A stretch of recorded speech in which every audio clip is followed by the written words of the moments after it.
कहता है।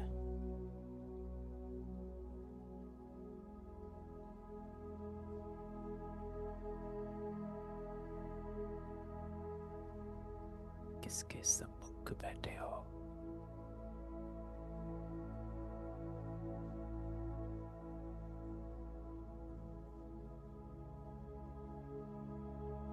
अभी तुम बच्चे समझते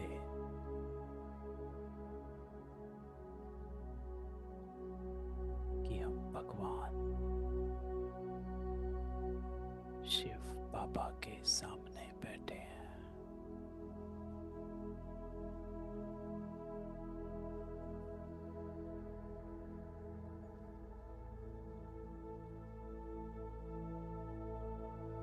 अभी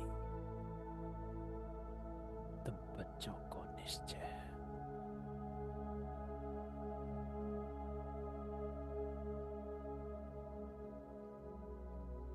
वो बाबा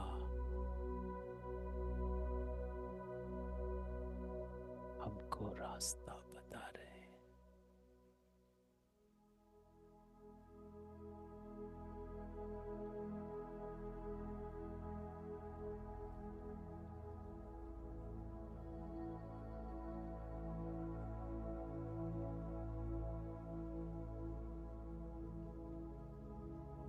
तो किसके सामने बैठे हो?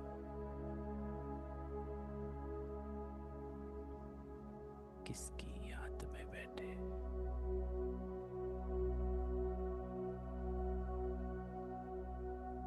अमृत वेले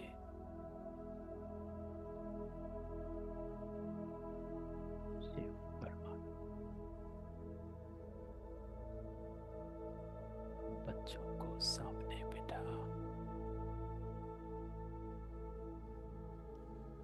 याद की यात्रा करा रहा है।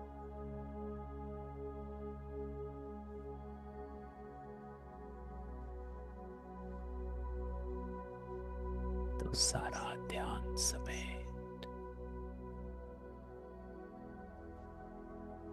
बस इस याद की यात्रा में मग्न हो जा।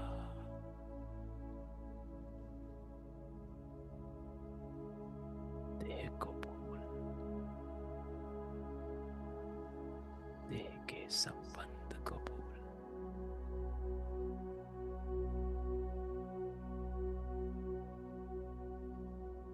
बाबा के साथ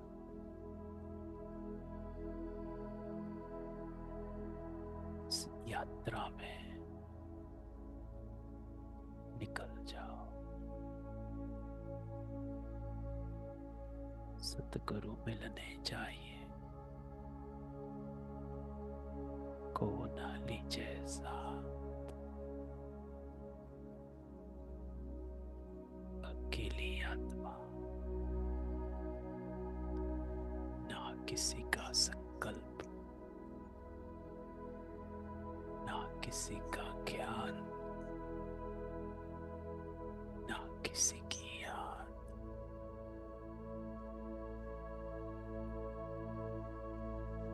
सतगुरु मिलने चाहिए, को ना लीजिए साथ।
आज बाबा ने कहा,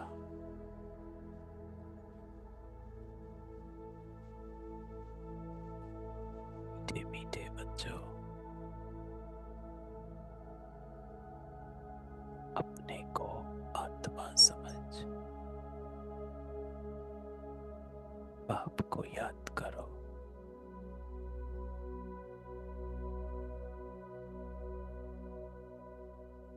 कहने वाला कौन है?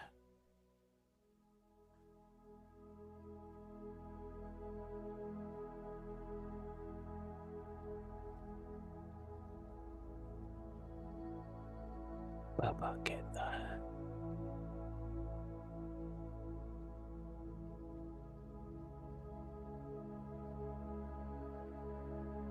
अभी तुम समझते हो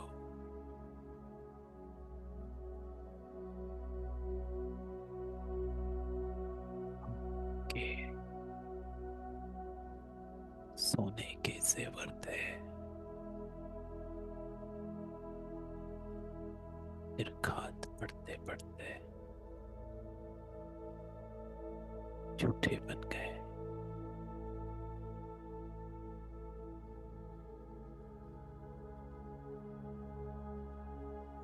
अब वह झूठ कैसे निकले?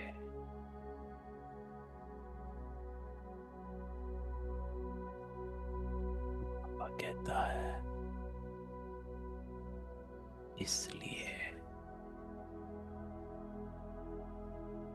ये याद के यात्रा की पट्टी है।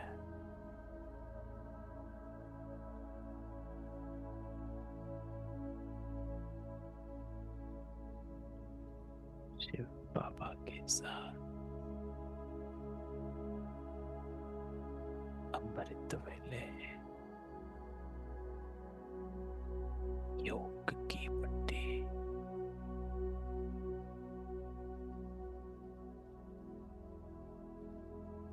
इस योग में तुम्हारी आत्मा पावन बन जाती।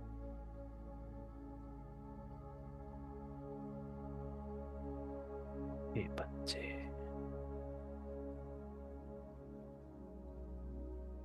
पावन बनो।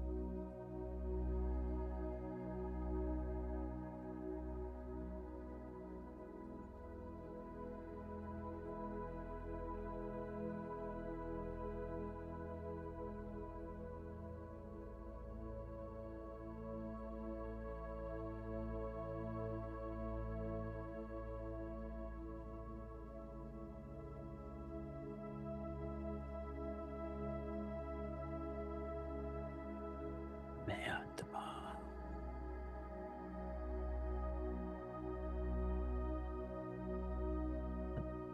पवित्र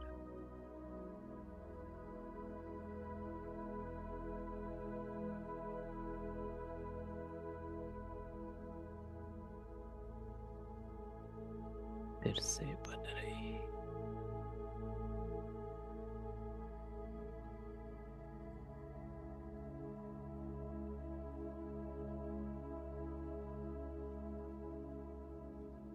मैं देवात्मा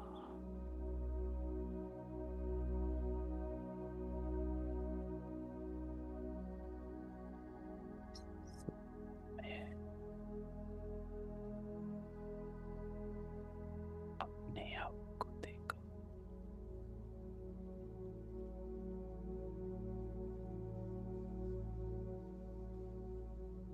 चेहरे पे रूहानियत,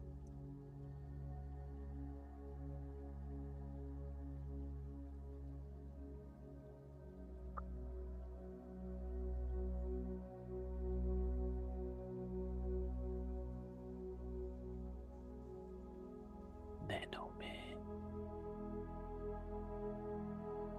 दिव्यता,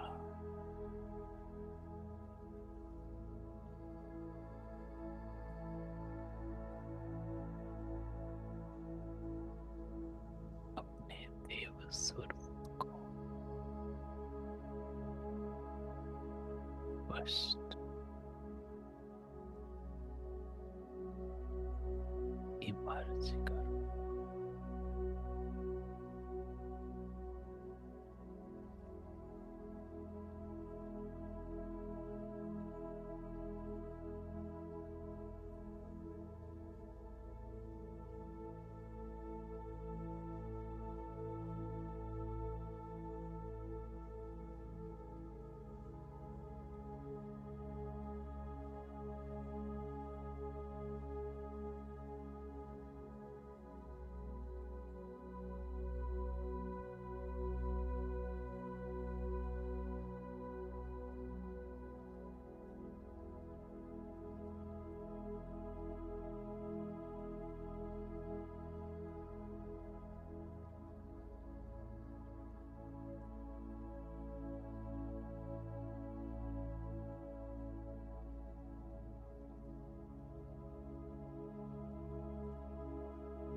बाप कहते हैं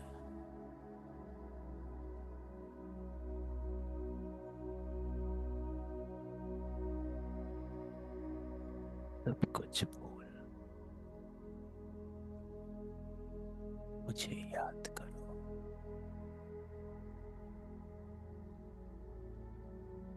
इसको ही योग अग्नि कहा जाता है।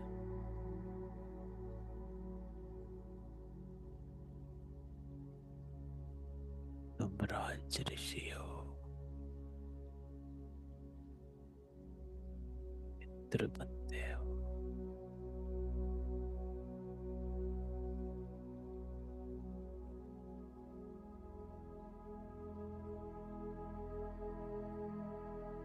अकेला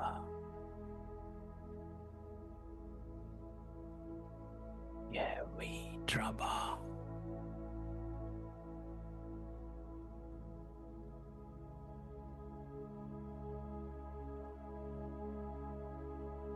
से चल रहा है।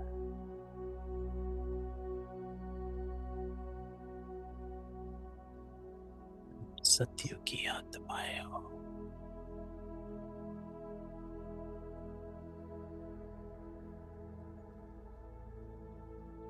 फिर से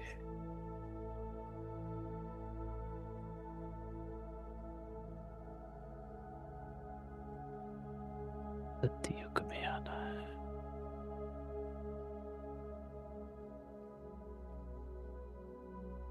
तो अपने को देवात्मा समझ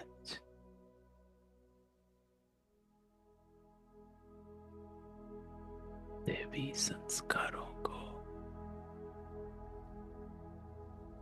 इमर्ज करो।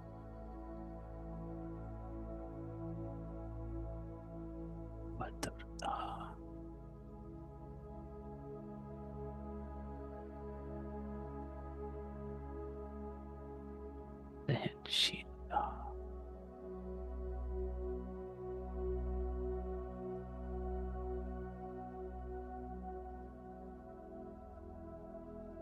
दिव्यता,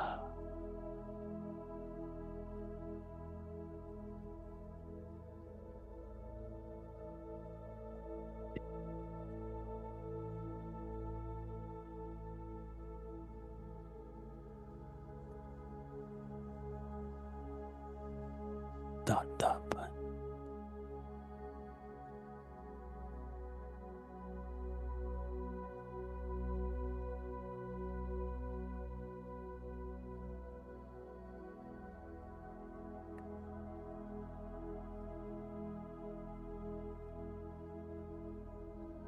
इस स्वरूप में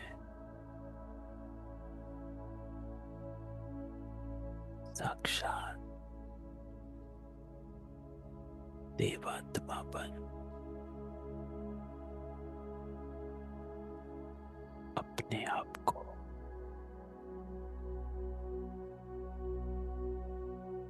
अपने सत्य स्वरूप में देखो।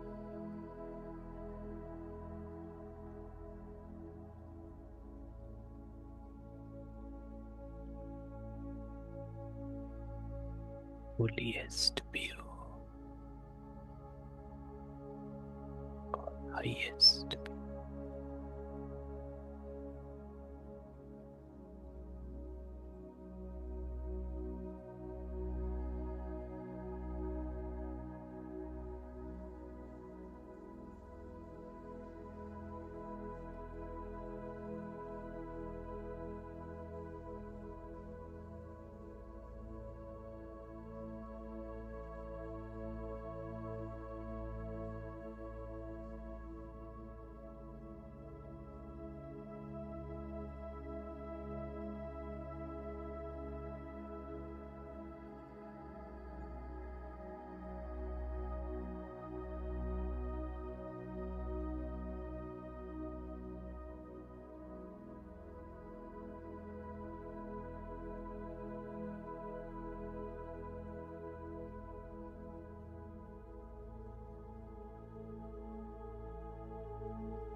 ओम शांति।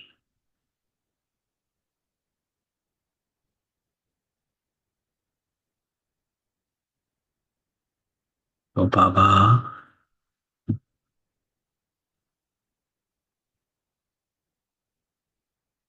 आज हमको कहता है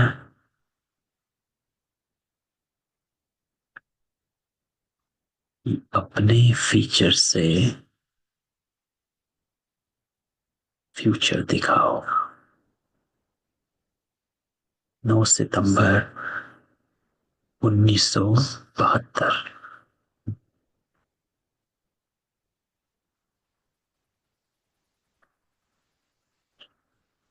क्योंकि बाबा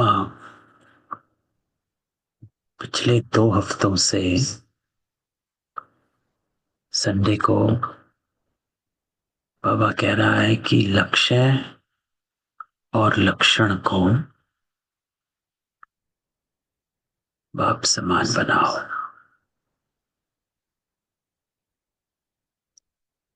इस ज्ञान का बाबा कहता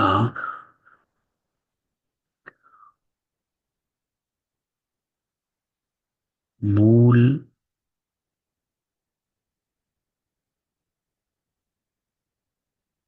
जो रिजल्ट है, मूल परिणाम परिवर्तन है। इसलिए ये ज्ञान निराला है। 2 हफ्ते पहले संडे की मुरली में बाबा क्या कहता है कि ज्ञान का खजाना। सबको अनम्यूट करते हैं। तो ज्ञान के खजाने से बाबा ने क्या प्राप्ति का बताया था। बाबा ने कहा था कि जिसके पास ज्ञान का खजाना है उसे वर्तमान समय मुक्ति और जीवन मुक्ति का प्राप्ति है। कि इस वायुमंडल में रहते हुए विकारों से, व्यर्थ से परे हैं। क्यों? क्योंकि ज्ञान है। तो ये ज्ञान उनको इन बातों से मुक्त करता है ना। फिर बाबा ने योग का बताया था कि योग बल से शक्तियों की प्राप्ति है। फिर धारणाओं से सर्व गुणों की प्राप्ति है। और सेवा से दुआओं की प्राप्ति है। जब तक तो ये सीक्वेंस बाबा का है, ज्ञान योग धारणा सेवा। जब तक ज्ञान नहीं तब तक योग नहीं। जब तक योग नहीं तब तक धारणा नहीं। और जब तक धारणा नहीं तब तक सेवा नहीं। सफल नहीं होगी। तो इस सीक्वेंस में नहीं है तो सफल नहीं होगी। जब तक ज्ञान नहीं है योग नहीं लगेगा। जब तक योग अच्छा नहीं है धारणा नहीं होगी। जब तक धारणा गुण सही नहीं है सेवा सही नहीं। तो बाबा कहता है अपने फीचर से फ्यूचर दिखाओ।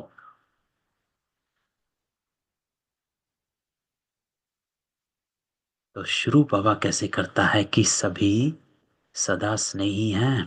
तो पहली लाइन को ही अपने आप से पूछो, क्या मैं सदा और सर्व के लिए स्नेही हूं।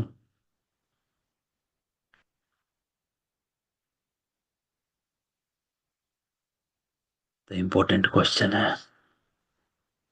क्योंकि हम अभी भी सर्व के लिए और सदा स्नेही नहीं है। अंतर पड़ जाता है।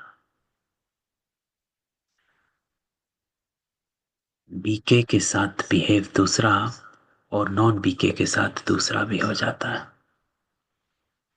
तो बाबा कहता जैसे बाप दादा सदा बच्चों के स्नेही और सहयोगी, सभी रूपों से, सभी रीति से सदा स्नेही और सहयोगी हैं, सभी रूपों से, सभी रीति से, वैसे बच्चे भी सभी रूपों से, हर रीति से बाप समान सदा स्नेही और सहयोगी हैं। क्योंकि जो स्नेही होगा, बाबा उसकी निशानी क्या कह रहा है? सहयोगी होगा, कोऑपरेटिव सोल, हर आत्मा का सहयोगी। लेकिन यहां पर बाबा हमेशा कहता है कि उल्टा ज्ञान नहीं, गलत काम में सहयोगी नहीं बनना है। कि बाबा ने कहा है सहयोगी बनो, कि भाई वो वैसे कर रहा है, चलो भैया सहयोग करो उसको, लेट कोऑपरेट। लेकिन बाबा हमेशा कहता है देखना, ये नहीं कि सहयोगी बन गए और मर्यादा की लकीर से पार हो गए। तो सहयोगी किस में बनना है? मर्यादाओं में रहकर उसमें सहयोगी बनना है, विकारों में सहयोगी नहीं बनना है ना। कुछ दिन पहले बाबा की मुरली थी, जिसमें बाबा ने एक आत्मा का एग्जाम्पल दिया था। मंडे की या ट्यूसडे की मुरली थी, जिसमें बाबा कहता कि आत्मा आती है कि बाबा कि वो विश मांगता है तो मैं उसको दुख तो नहीं देती। तो बाबा कहता है भाई सहयोगी बनना है, लेकिन विकारों में सहयोगी नहीं बनना है। तो सदा सहयोगी व सदा स्नेही उसको कहते जिसका एक सेकंड भी बाप के साथ स्नेह ना टूटे, व एक सेकंड, एक संकल्प भी सिवाय बाप के सहयोगी बनने के ना जाए, है ना। तो सहयोगी वो है, क्योंकि सहयोग किसका दिया? बाबा का। बाबा का सहयोग कैसे? यज्ञ के सहयोगी। यज्ञ के सहयोगी कैसे? आपका कर्म बाप समान बनाकर। अगर हम बाप समान हैं तो बाबा कहता है सहयोगी हो। अगर बाबा के साथ स्नेह है तो आपका कर्म भी बाबा के समान होगा। तो ऐसे अपने को सदा सहयोगी और स्नेही समझते हो व अनुभव करते हो? ये बाबा पूछता है कि क्या आप अपनी चेकिंग करते हो कि आपका हर संकल्प, कर्म और बोल बाप समान है? तो बाप दादा के स्नेह का सबूत व प्रत्यक्ष प्रमाण दिखाई देता है। तो बच्चे भी जो बाप समान है, उन्हों का भी स्नेह और सहयोग का सबूत व प्रत्यक्ष प्रमाण दिखाई दे रहा है ना। स्नेही और सहयोगी अर्थात आपके स्वरूप से बाबा नजर आ रहा है। स्नेही आत्मा का स्नेह कब छिप नहीं सकता है।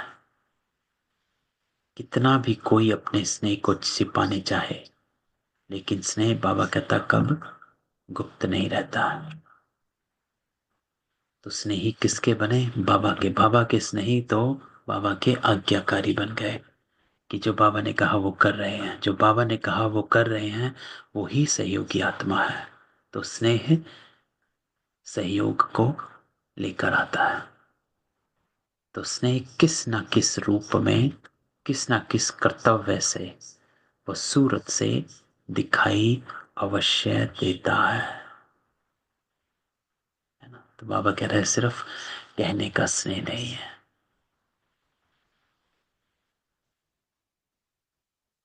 तो अपनी सूरत को दर्पण में देखना है। Check yourself. जिसको बाबा कहता है मुखड़ा देख ले प्राणी दर्पण में, कितना पाप है, कितना पुण्य है तेरे जीवन में। तो अपनी सूरत को दर्पण में देखना है। चेक योर सेल्फ, कि मेरी सूरत से स्नेही बाप की सीरत दिखाई देती है. This is the only thing Baba says. Reflection of Baba. When somebody sees me, they should see बाबा.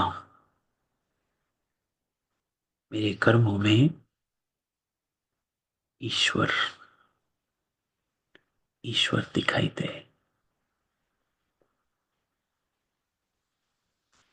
तो जैसे अपनी सूरत को स्थूल आईना में देखते हो, वैसे बाबा कहता है रोज अमृत वेले.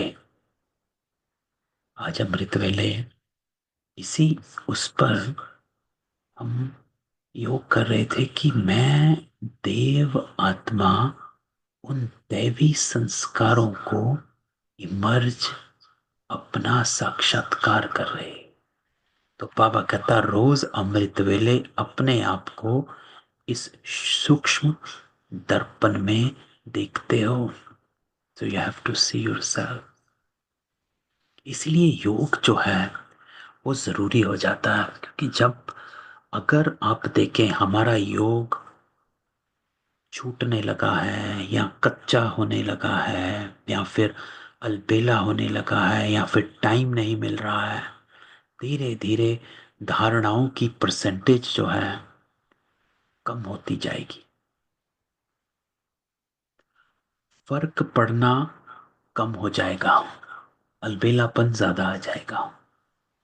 ठीक है नहीं किया, ठीक है बोल दिया, ठीक है टाइम वेस्ट किया. हुआ क्या?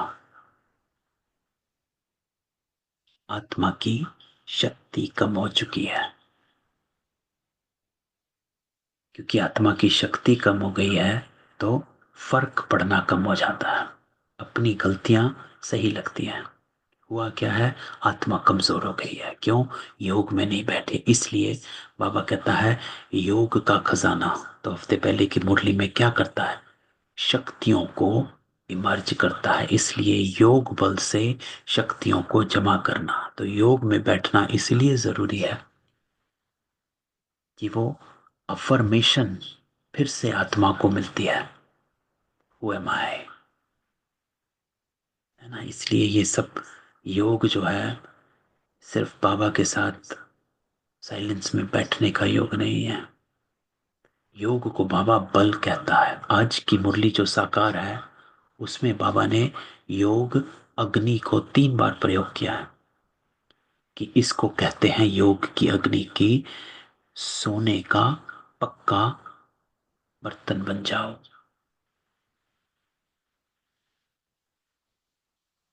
क्यों? क्योंकि सूक्ष्म में आत्मा में बदलाव होता है. कॉन्शियस जो है इमर्ज हो जाती है.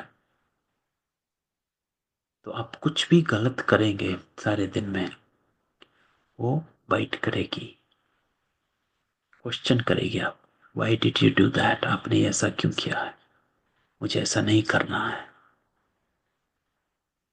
तो बाबा कहता है जैसे लक्षणों से हर आत्मा के लक्ष्य का मालूम पड़ जाता है, वह जैसा लक्ष्य वैसे लक्षण स्वतः ही होते हैं. तो ऐसे अपने लक्षणों के लक्ष्य प्रत्यक्ष रूप में कहाँ तक दिखाते हो, अपने आप को चेक करते हो. तो आप देवात्मा हो. तो बाबा कहता है ये लक्षण प्रत्यक्ष रूप में कहाँ तक दिखाते हो, या सिर्फ कहने के देवात्मा है? नहीं ना. सबको कहते हैं हम सृष्टि चक्र में पहले आए, हम ब्रह्मा कुमारी, है ना. हम भक्ति को नहीं मानते क्योंकि हम ऊंचे बन रहे हैं. तो बाबा कहता बन रहे हो तो कहाँ तक दिखाते हो? किसी भी आत्मा को अपने फीचर्स से उस आत्मा का व अपना फ्यूचर दिखा सकते हो. बाबा कहता अपना भविष्य दिखा सकते हो. तो अपनी डिविनिटी, बीइंग डिवाइन, अर्थात मेरा कर्म डिवाइन, मेरे बोल, मेरे संकल्प डिवाइन। तो अगली लाइन बाबा इंपॉर्टेंट कहता है कि लेक्चर से फीचर्स दिखाना तो आम बात है ना, बहुत लेक्चर बहुत दे देते हैं, अभी मैं भी दे रहा हूं, लेकिन नहीं, फीचर से फ्यूचर दिखाना, यही अलौकिक आत्माओं की अलौकिकता है।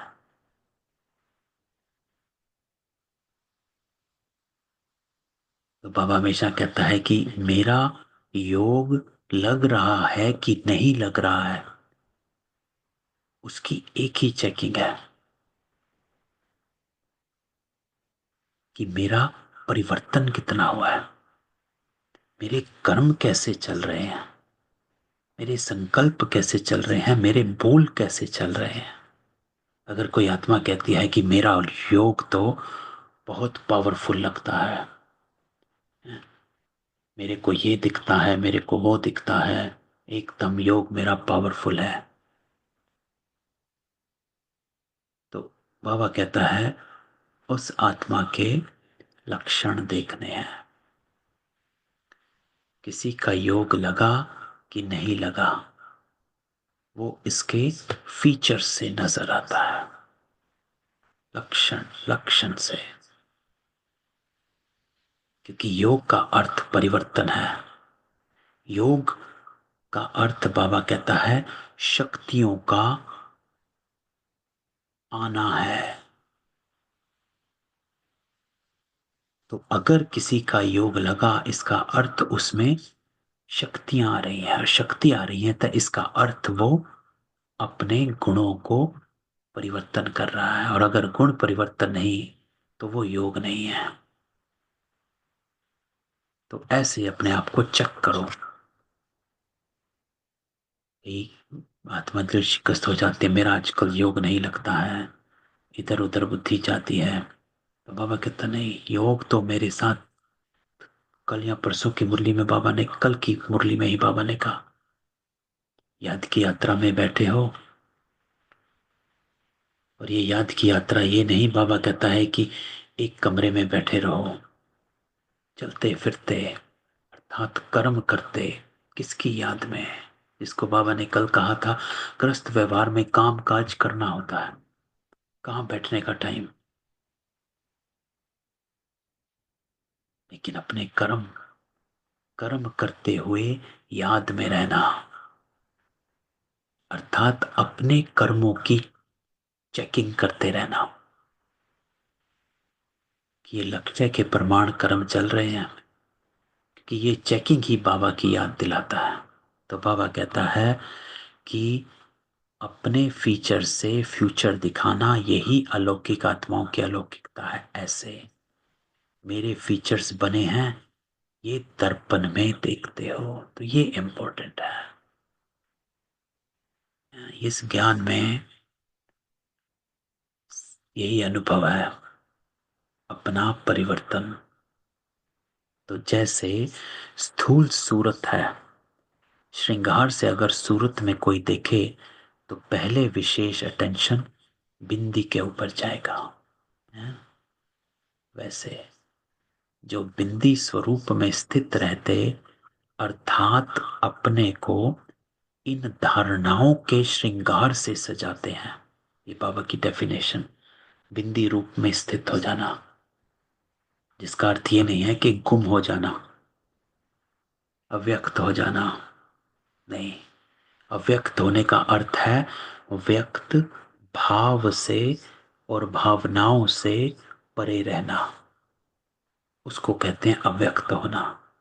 तो बाबा कहता है बिंदी स्वरूप में स्थित रहना, अर्थात अपने को इन धारणाओं के श्रृंगार से सजाते रहना। ऐसे श्रृंगारी हुई मूरत के तरफ देखते हुए सभी का ध्यान किस तरफ जाएगा, मस्तक में, आत्मा बिंदी तरफ। तो धारणाओं के श्रृंगार से सजाना, इसको कहा जाता बिंदी स्वरूप में। कोई भी स्वरूप में स्थित होना, हमने पहले भी डिस्कस किया था, उसका अर्थ है उस स्वरूप की विशेषता क्या है, उस स्वरूप की का कर्तव्य क्या है, उसमें अपने आप को देखना, उस विशेषता में और उस कर्तव्य में, उसे कहा जाता है स्वरूप में स्थित हो जाना। तो बाबा कहता है अपने को इन धारणाओं के श्रृंगार से सजाना। ऐसे ऐसे ही कोई भी आत्मा आप लोगों के सम्मुख जब आती तो उनका ध्यान आपके अविनाशी तिलक की तरफ आकर्षित हो। वो भी तब होगा जब स्वयं सदा तिलकधारी होंगे। तिलकधारी अर्थात मैं कौन, मैं आत्मा। तो अगर स्वयं ही तिलकधारी नहीं तो दूसरों को अपना अविनाशी तिलक दिखाई नहीं दे सकता।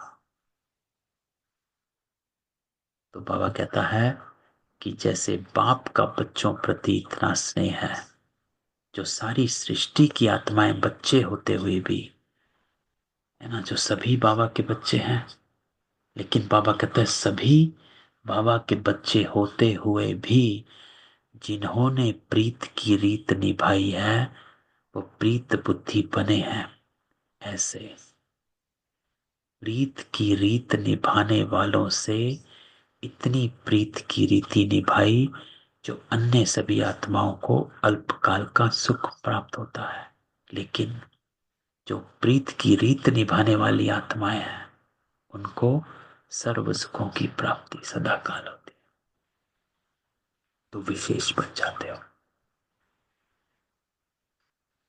सभी को मुक्ति धाम में बिठाकर बाबा कहता है प्रीत की रीत निभाने वाले बच्चे विश्व का राज्य भाग प्राप्त करते हैं।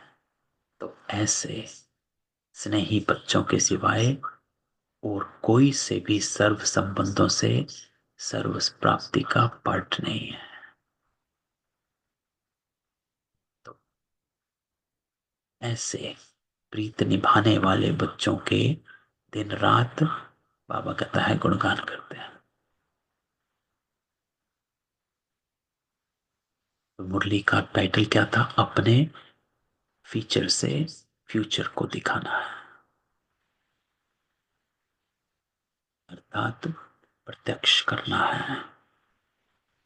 बाबा कहता है जिससे अति स्नेह होता है तो उस स्नेह के लिए सभी को किनारा कर सभी कुछ अर्पण करते हैं। यह है स्नेह का सबूत, है ना। तो सदा स्नेही और सहयोगी बच्चों के सिवाय अन्य सभी आत्माओं को मुक्ति धाम में बाबा कहता है मैं किनारे कर देता हूं। तो जैसे बाप स्नेह का प्रत्यक्ष सबूत दिखा रहे, ऐसे बाबा कहता है अपने आप से पूछो कि सर्व संबंध, सर्व आकर्षण करने वाली वस्तुओं को अपनी बुद्धि से किनारा किया है। ये बाबा कह रहा है कि जैसा मैं तुमसे स्नेह करता हूं वैसा तूने मुझसे स्नेह किया है। सर्व रूपों से, सर्व संबंधों से, हर रीति से सभी कुछ बाप के अर्पण किया है। अर्थात सिवाय बाप के कर्तव्य के एक सेकंड भी और कोई व्यर्थ कार्य में अपना सहयोग तो नहीं देते हो, है ना। तो बाबा फिर से वो लाइन लेके आता है कि सहयोग अर्थात अपने फीचर से प्रत्यक्ष करना, सहयोगी बनना, स्नेह के सहयोगी बनना। तो अगर स्नेह अर्थात योग, स्नेह को योग कहा गया because if you are connected with Baba says if you are in love with the God then you will do as God says। जिससे प्यार होता है उसकी बात मानी जाती है। तो अगर स्नेह अर्थात योग है तो सहयोग भी है। तो जहां योग है वहां सहयोग है। एक बाप से ही योग तो सहयोग भी एक के ही साथ, योगी अर्थात सह योगी।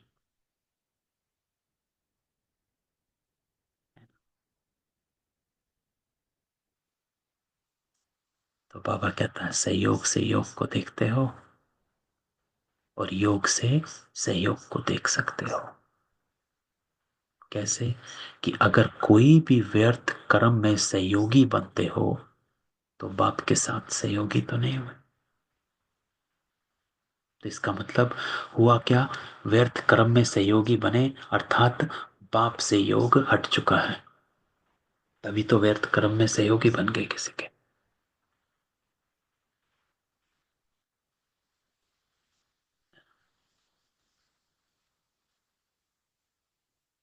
तो इस मुरली को शाम को पूरा करेंगे, है ना। आज शाम को सैटरडे है, तो आज शाम को 6 बजे मिलते हैं, ठीक है। तो किसी का कोई क्वेश्चन हो तो इस अब तक जो बाबा ने हमें आज का पाठ पढ़ाया है, बाबा क्या कहता है? एक बाबा कहता है अपने फीचर से फ्यूचर को दिखाओ, अर्थात अपने कर्म संकल्प बोल को चेक करो कि मैं कितना सहयोगी हूं। क्योंकि अगर स्नेही हो तो सहयोगी हो। बाबा की पहली लाइन इस मुरली की क्या थी? सभी सदा स्नेही हैं। That was the question. इसी एक लाइन पे बाबा ने सारी मुरली चलाई है कि अगर आप मेरे स्नेही हो तो आप मेरे सहयोगी हो। और सहयोग का कनेक्शन बाबा ने किससे किया? हमारे फीचर से। तो अगर सहयोगी हो बाबा के तो आपके जो फीचर्स हैं अर्थात कर्म बोल और संकल्प जो हैं वो बाबा को प्रत्यक्ष करते हैं। यह है स्नेह का प्रत्यक्ष प्रमाण। तो आज हमको इसकी प्रैक्टिस करनी है कि मैं अपने फीचर्स से बाबा को प्रत्यक्ष करूं, फीचर दिखाऊं, है ना। ठीक है, तो शाम को मिलते हैं 6 बजे। बाबा की इस मुरली को पूरा करेंगे और कुछ और डिस्कशन क्वेश्चन आंसर करेंगे, ठीक है। ओम शांति। ओम शांति। ओम शांति भाई जी। ओम शांति।